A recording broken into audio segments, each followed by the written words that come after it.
अस्सलामुअलैकुम। मेरा नाम सैयद वकार हुसैन शाह है और मैं आपको अपने YouTube चैनल वकार वेल विशर में खुश आमदीद कहता हूँ और अपनी क्लास का आगाज़ हदीस करीम से करते हैं। रसूलुल्लाह सल्लल्लाहु अलैहि वसल्लम ने इरशाद फरमाया, बेशक अल्लाह ताला नरमी करने वाला है और नरमी को पसंद करता है। नरमी इख्तियार करने से वो कुछ देता है जो हट दर्मी की सूरत में नहीं देता। प्यारे बच्चों, आज की क्लास में हम क्लास 11 चैप्टर नंबर 3 एक्सरसाइज 3.2 के क्वेश्चन नंबर 6 से लेकर क्वेश्चन नंबर 10 तक सॉल्व करेंगे। तो चलते हैं अपने क्वेश्चन की जानिब। Number 6, if ABCD is the parallelogram such that the coordinates of ABC, यानी A, B और C के कोऑर्डिनेट्स हमें गिवन हैं और कहा रहा है find the coordinates of D। तो सबसे पहले इसकी डायग्राम बनाते हैं।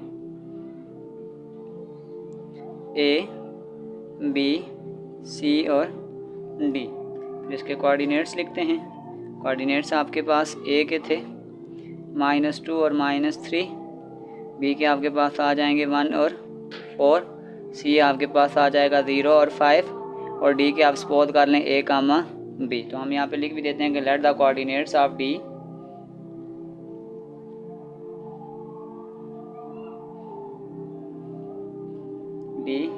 A, B। तो क्योंकि ये पैरेललोग्राम है तो हम कह सकते हैं कि जो AB है is equal to AB is equal to DC। तो अगर हम यहाँ से इनका डिफरेंस निकालेंगे, यानी कि इनका एक हमने फार्मूला मैंने आपको बताया था कि वो यूँ था x2 - x1 और y2 - y1, ये फार्मूला हम यूज़ करेंगे। तो हम इसमें कह सकते हैं कि यहाँ पे अगर AB है तो हम करेंगे B - A और ये आपके पास DC है तो ये करेंगे C - D। तो बस वैल्यूज़ लिख लें।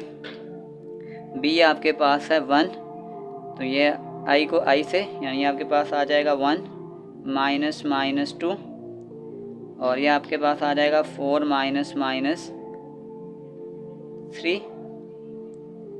D आपके पास C - D है, यानी आपके पास आ गया AB। तो B में से हमने A को माइनस किया और ये आपके पास आ जाएगा 0 -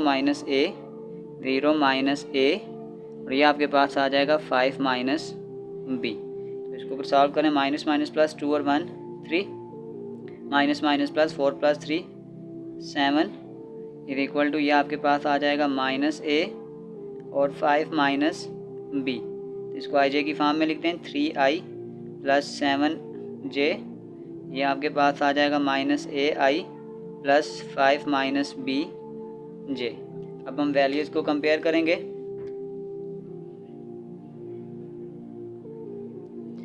यहाँ पे I कंपोनेंट यहाँ पे A है, यहाँ पे 3 है तो ये आ जाएगा 3 इज इक्वल टू -A। इसको तो शिफ्ट करें, आ जाएगा -3 इज इक्वल टू A। ये हमने A का आंसर निकाल लिया। और अगर आप J का देखेंगे फैक्टर तो ये आपके पास 7 इज इक्वल टू ये आ जाएगा 5 - B। और अगर आप इस B को तो शिफ्ट कर दें, आ जाएगा B इज इक्वल टू 5 - 7 और B इज इक्वल टू -2। तो हमने बेसिकली A और B फाइंड करना, तो हम कह सकते हैं 10 the coordinates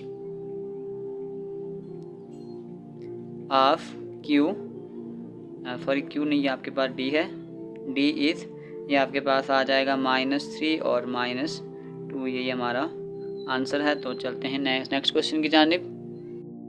number 7, find the components and the magnitude of PQ। तो सबसे पहले हम PQ निकालते हैं। अगर हम PQ निकालेंगे तो इसका मतलब ये आ जाएगा Q - P। तो वही तरीकाकार जो हमने शॉर्ट में बताया था कि x2 - x1 y2 - y1। तो ये आपके पास आ जाएगा 2 - इंटू -1 -1 और -2। तो ये आपके पास आ जाएगा ++ 2 और 1 3 और ये आपके पास आ जाएगा -3। तो उसको IJ की फॉर्म में लिखें, ये आपके पास आ जाएगा 3I - 3J। हमने इसी का साथ मैग्नीट्यूड भी निकालना है, PQ का मैग्नीट्यूड। आपके पास ये था जनरल फार्मूला A का स्क्वायर प्लस B का स्क्वायर। तो ये आपके पास आ जाएगा 3 का स्क्वायर प्लस -3 का स्क्वायर। तो 3 का स्क्वायर 9 + 9। इसको डायरेक्ट अगर हम कैलकुलेटर पे लिखेंगे तो ये हमारे पास आ जाएगा √18 और इसको अगर उस फॉर्म में लिखेंगे तो ये आपके पास आ जाएगा 3 √2 और ये हमारा आंसर है। तो चलते हैं इसके पार्ट बी की जानिब। तरीकाकार, जस्ट वैल्यूज़ चेंज हुई हैं, तो ये आपके पास अगर हम उस फॉर्म में लिखेंगे तो ये आपके पास आ जाएगा 2 माइनस इंटू -2 और ये आपके पास आ जाएगा 3 माइनस 1, तो माइनस माइनस प्लस, तो ये आपके पास आ जाएगा 4 कामा 2। इसको उस फॉर्म में लिख दें तो ये आपके पास आ जाएगा 4i प्लस 2j। अगर हम इसी का मैग्नीट्यूड निकालेंगे तो ये आपके पास वही फार्मूला a का स्क्वायर प्लस b का स्क्वायर, तो ये आपके पास आ जाएगा 4 का स्क्वायर प्लस 2 का स्क्वायर, तो ये आपके पास आ जाएगा 16 प्लस 4, ये आपके पास आ गया 20। इसको आप यूँ कर लें 4 मल्टीप्लाई बाय 5 और 4 को अंडर रूट से बाहर निकालेंगे तो आ जाएगा 2 अंडर रूट 5 और ये हमारा आंसर है। चलते हैं पार्ट सी की जानिब। तरीकाकार, हम पी क्यू निकालेंगे। सिर्फ अब आपके पास 3 फैक्टर है तो आप इसको यूँ समझ लें कि आपके पास आई जे और के की फॉर्म है, तो ये आ जाएगा क्यू माइनस पी। इसका मैं लिख देता हूँ x2 minus x1, y2 minus y1 और z2 माइनस z1, तो ये आपके पास आ जाएगा 2 माइनस इंटू -1 -1 माइनस 1 3 माइनस 2, तो ये आपके पास आ जाएगा माइनस माइनस प्लस, ये आ जाएगा 3, ये आ जाएगा -2 और ये आपके पास आ जाएगा 1। इसको उस फॉर्म में लिखते हैं तो ये आ जाएगा 3i माइनस 2j प्लस के। तो अब हम पी क्यू का मैग्नीट्यूड भी निकालेंगे साथ। इसका भी जनरल फार्मूला आपके पास आ जाएगा a square plus B square plus c का स्क्वायर, तो ये आपके पास आ जाएगा 3 का स्क्वायर माइनस 2 का स्क्वायर प्लस 1 का स्क्वायर, तो 3 का स्क्वायर 9 प्लस 4 प्लस 1, तो ये आपके पास आ जाएगा 9 प्लस 4 प्लस 1, ये आपके पास आ जाएगा अंडर रूट 14 और यही हमारा आंसर है। तो इसके फोर्थ पार्ट की तरफ चलते हैं। पार्ट, इसका भी वही मेथड है कि पी क्यू निकालेंगे, तो ये आपके पास आ जाएगा Q minus P. General formula वही आ जाएगा x2 minus x1, y2 minus y1, z2 minus z1, तो अब हम इसको उस फॉर्म में लिखते हैं। आ जाएगा 1 माइनस 2 माइनस 4 3 माइनस 6, तो ये आपके पास आ जाएगा -1 -6 और -3। अब हम इसको आई जे की फॉर्म में लिखेंगे तो ये आपके पास आ जाएगा -i -6j -3 के। अब हम पी क्यू का मैग्नीट्यूड निकालेंगे। वही जनरल फार्मूला आपके पास आ जाएगा a का स्क्वायर प्लस b का स्क्वायर प्लस c का स्क्वायर, तो ये आपके पास आ जाएगा -1 का स्क्वायर प्लस -6 का स्क्वायर प्लस -3 का स्क्वायर। माइनस में सारे स्क्वायर है तो ये प्लस हो जाएगा 136 प्लस 9, तो ये आपके पास आ जाएगा 46। तो चलते हैं क्वेश्चन 8 की जानिब। सपोज करते हैं कि let the coordinate of Q is a comma b, तो अगर हम पी क्यू निकालेंगे तो आपके पास आ जाएगा q minus P. P Q आपके पास है -2 और 3 और q आपके पास आ गया। अब देखें q माइनस पी है तो आपके पास ये q है और ये p है, तो हमारे पास आ जाएगा, मतलब ये आपके पास ये है और q आपके पास ये है, तो ये आपके पास आ जाएगा a -1 और ये आपके पास आ जाएगा b -2, तो ये आपके पास आ जाएगा -2 और 3 इज इक्वल टू ये आ जाएगा a -1 और ये आपके पास आ जाएगा b +2। अगर हम इसको आई जे की फॉर्म में लिखेंगे तो ये आपके पास आ जाएगा, बल्कि डायरेक्ट भी आप इसको इक्वेट कर सकते हैं। ये आपके पास आ जाएगा -2 is equal to a -1 -2 plus 1 is equal to a, ये आपके पास आ गया -1 इज इक्वल टू a। फिर आपके पास आ जाएगा 3 is equal to b +2, 3 -2 is equal to b और 3 में से 2 निकालेंगे 1, तो ये आ जाएगा b। तो आपके पास जो q आ जाएगा q इज़, ये आपके पास आ जाएगा -1 और 1, ये हमारा आंसर है। तो वही तरीकाकार late the coordinate of p is q। सबसे पहले अगर हम पी क्यू निकालेंगे तो ये आपके पास आ जाएगा q minus P. P Q का आंसर हमें गिवन है 4 और -5 और q माइनस पी, वही तरीकाकार कि q में से p को माइनस करेंगे तो ये आपके पास आ जाएगा -1 -a और ये आपके पास आ जाएगा 1 - b। तो इसको अगर हम उस फॉर्म में लिखते हैं, कंपेयर कर लें, आपके पास आ जाएगा 4 इज इक्वल टू -1 माइनस ए, और ये आपके पास आ जाएगा -5 is equal to 1 minus B. तो ये आ जाएगा -4, ये -1 उधर जाके +1 is equal to minus a, 5 is equal to minus ए, और ये आपके पास आ जाएगा -5 इज इक्वल टू ए, और ये आपके पास आ जाएगा -5 +1 इधर आके -1 is equal to minus B, ये आ जाएगा -6 is equal to minus B, minus minus cancel हो जाएगा और ये आ जाएगा b is equal to 6। Coordinates of p is ये आपके पास आ जाएगा -5, 6, और ये हमारा आंसर है। चलते हैं नेक्स्ट पार्ट की जानिब। तो सबसे पहले हम करेंगे late the coordinate of q, let the coordinates of q is, इसको ऐसे कर लें a, b और c। तो जब हम p q करेंगे तो ये आपके पास आ जाएगा q minus p, p q आपके पास गिवन है -1, 3 और -2, और आपके पास आ जाएगा q माइनस p, तो ये आपके पास आ जाएगा a -2, b माइनस इंटू -1, और ये आ जाएगा c माइनस इंटू -3। तो ये आपके पास आ जाएगा -1, 3 और -2, ये आपके पास आ जाएगा a -2, b +1 और c +3। बस वैल्यूज़ को कंपैरिजन में लाएं।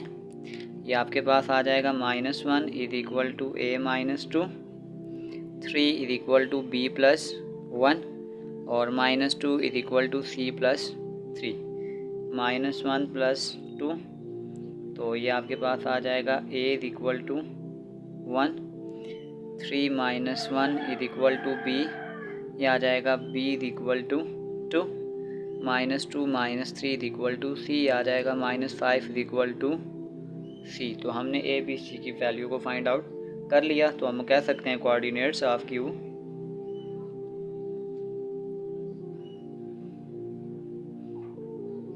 a b c था, तो ये आपके पास आ जाएगा 1, फिर आपके पास आ जाएगा 2 और ये आ जाएगा -5। ये आपका आंसर है। पार्ट नंबर 4 की तरफ चलते हैं।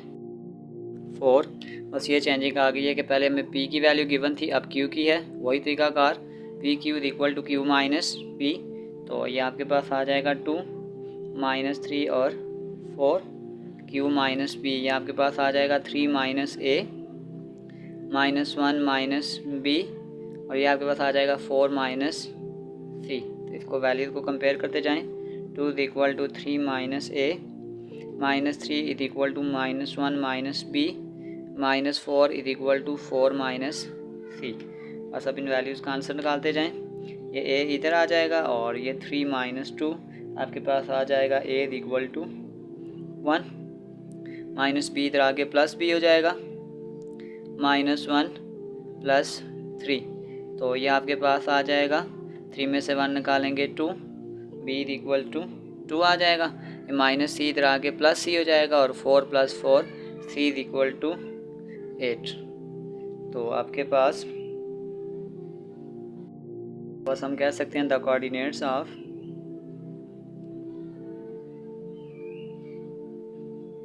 p, ये आपके पास a b c था 1, 2 और 8, ये हमारा आंसर है। तो चलते हैं क्वेश्चन नंबर 9 की जानिब।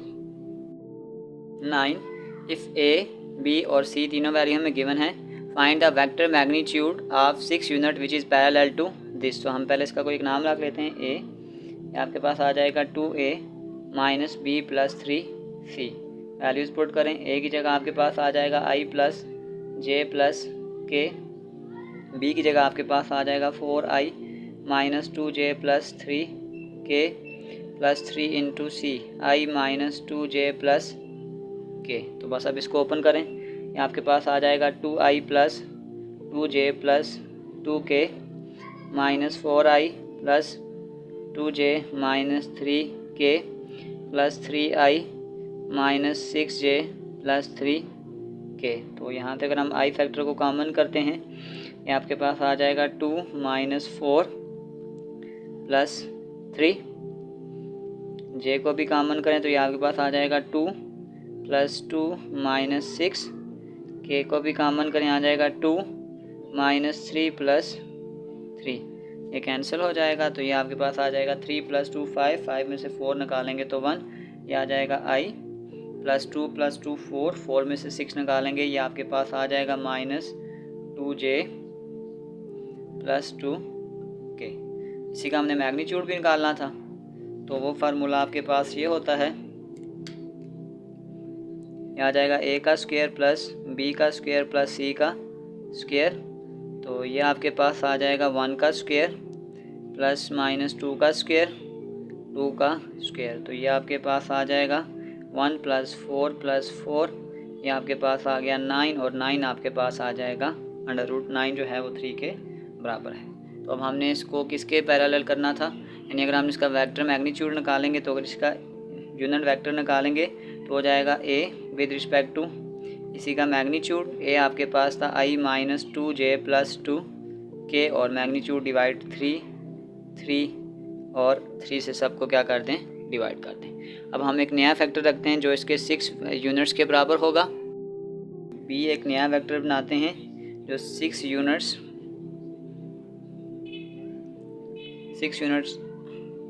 मैग्नीट्यूड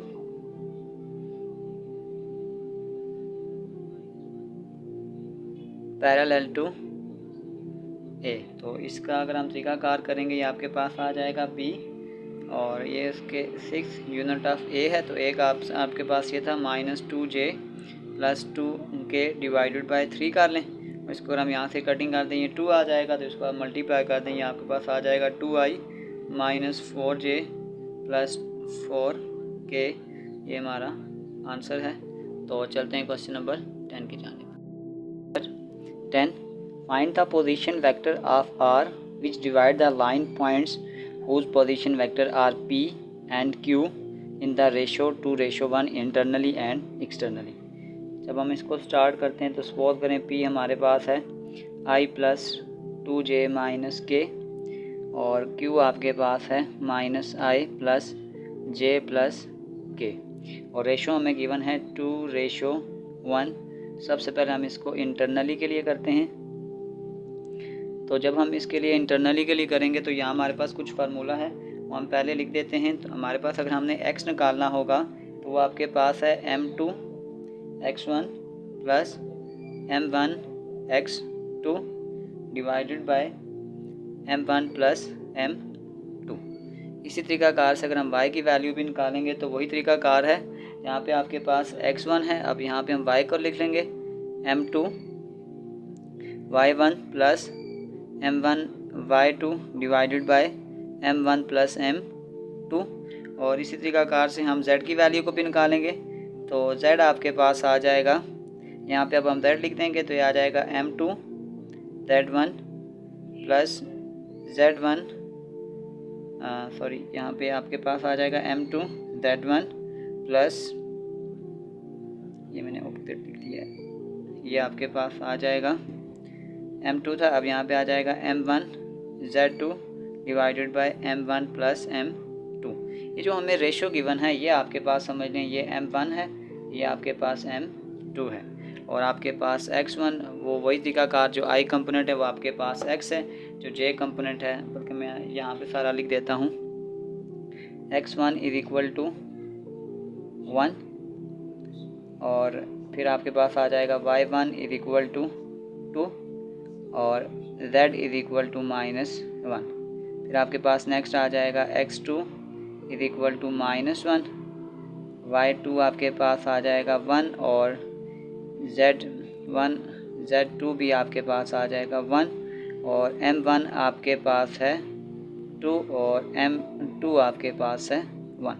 बस वैल्यू को डायरेक्ट हम पुट करते हैं, तो आपके पास m2 आपके पास आ गया 2 × x1 आपके पास आ गया 1, फिर m1 आपके पास आ गया, m2 आपके पास 1 है, और m1 आपके पास ये आ जाएगा 2 × x2 आपके पास आ गया -1 डिवाइडेड बाय m1 + m2। तो ये आपके पास आ गया 2 + 1, तो ये आपके पास आ जाएगा 1 - 2 डिवाइडेड बाय 3, तो ये आपके पास आ गया -1/3। यानी जो x की वैल्यू आपके पास आ गई वो आ गई -1/3। इसी तरीकाकार से अब हम y की वैल्यू को भी पुट करेंगे। m2 आपके पास है 1 और y1 आपके पास है 2, फिर आपके पास m1 आ जाएगा 2 और y2 आपके पास आ गया 1 डिवाइडेड बाई 2 + 1। ये आपके पास आ जाएगा 2 + 2 डिवाइडेड बाई 3, तो ये आपके पास आ जाएगा 4/3। अब इसी तरीकाकार से हम z की वैल्यू भी निकालते हैं। तो z आपके पास आ जाएगा m2 आपके पास है 1 और z1 आपके पास आ गया 1। z1 आपके पास है -1, फिर आपके पास आ जाएगा m1 हमारे पास 2 है और z2 हमारे पास 1 है डिवाइडेड बाई m1 + m2, वो आ जाएगा 2 + 1। तो ये आपके पास आ जाएगा -1 + 2 डिवाइडेड बाई 3, तो ये आपके पास आ गया 1/3। तो अब हम ये कह सकते हैं कि जो पॉइंट इसको डिवाइड कर रहा है, तो अगर हम मेन पॉइंट लिखेंगे, इसका कोई एक नाम भी रख लेते, ये P है ये Q है, तो हम उसका अगर R रख लेते हैं तो आपके पास आ जाएगा X, Y और Z। तो अब R आपके पास वो वैल्यू है जो इनको इंटरनली डिवाइड टच करी थी, तो इसके आंसर हमने निकाले X, Y और Z। तो ये आपके पास आ जाएगा -1/3, ये आपके पास आ जाएगा 4/3 और Z आपके पास आ जाएगा 1/3। R वो पॉइंट है जो इसको इंटरनली टच कर रहा था, ये हमारा आंसर है। अब इसी चीज़ को हम एक्सटर्नली के लिए फाइंड आउट करेंगे। हम वैल्यू को एक्सटर्नली फाइंड आउट करेंगे तो सेम फार्मूला होता है, जहाँ जहाँ हमने पहले प्लस लगाया था अब वहाँ पे हम माइनस लगा देंगे। वैल्यू पुट करें, m2 आपके पास 1 है, x1 आपके पास 1 -m1 आपके पास 2 है और x2 आपके पास -1 डिवाइडेड बाय 2 - 1। ये आपके पास आ जाएगा 1 + 2 डिवाइडेड बाय 1, तो ये आ जाएगा 3/1 = 3। इसी तरीकाकार से नेक्स्ट वैल्यू, वो भी आपके पास m2 हमारे पास 1 है, y1 हमारे पास आ गया 2 -m1 हमारे पास 2 है और y2 आपके पास 1 है डिवाइडेड बाय आ जाएगा 2 - 1, तो ये आ जाएगा 2 - 2 डिवाइडेड बाय 1, तो ये आपके पास आ जाएगा 0। और इसी तरीकाकार से हम z3 भी निकालेंगे, z भी निकालेंगे, तो वो आपके पास आ जाएगा m2 आपके पास ऑलरेडी 2 है, z1 आपके पास -1 -m1 आपके पास 2 है, m2 हमारे पास 1 है, ये गड़बड़ हो रही है। फिर आपके पास आ जाएगा m1 आपके पास आ गया 2 और z2 आपके पास आ गया 1 डिवाइडेड बाय m1 - m2, तो 2 - 1, तो ये आपके पास आ जाएगा -1 - 2 डिवाइडेड बाय 1, तो ये आपके पास आ जाएगा -3 डिवाइडेड बाय 1, तो ये आपके पास आ गया -3। इसे एक नया नाम दे देते हैं PQ, हमने पहले एक पॉइंट को नाम दिया था R, अब इसको S का नाम दे देते हैं। यह आ जाएगा X, Y और Z। तो ये आपके पास आ जाएगा X का आंसर 3 है, Y का आंसर 0 है और Z का आंसर -3 है और ये हमारा आंसर है। तो प्यारे बच्चों, इसी के साथ हमारी एक्सरसाइज 2.2 क्वेश्चन नंबर 6 से लेकर क्वेश्चन नंबर 10 तक कंप्लीट हो चुके हैं। डिस्क्रिप्शन में मैं पूरी एक्सरसाइजेज के लिंक डाल दूंगा। अगर आपको किसी भी जगह मसला है तो आप आसानी से जाकर वो क्वेश्चन देख सकते हैं। आखिर में एक छोटा सा मैसेज अपने देखने और सुनने वालों के लिए, जो जितनी तवज्जो का मालिक हो उसको उतनी अहमियत दो। कम ज़र्फ़ लोगों को हद से ज़्यादा ख्याल रखोगे तो अपनी अहमियत खो बैठोगे। प्यारे बच्चों, अपना बहुत सारा ख्याल रखें। मिलते हैं अगली वीडियो में, तब तक के लिए अल्लाह हाफ़िज़।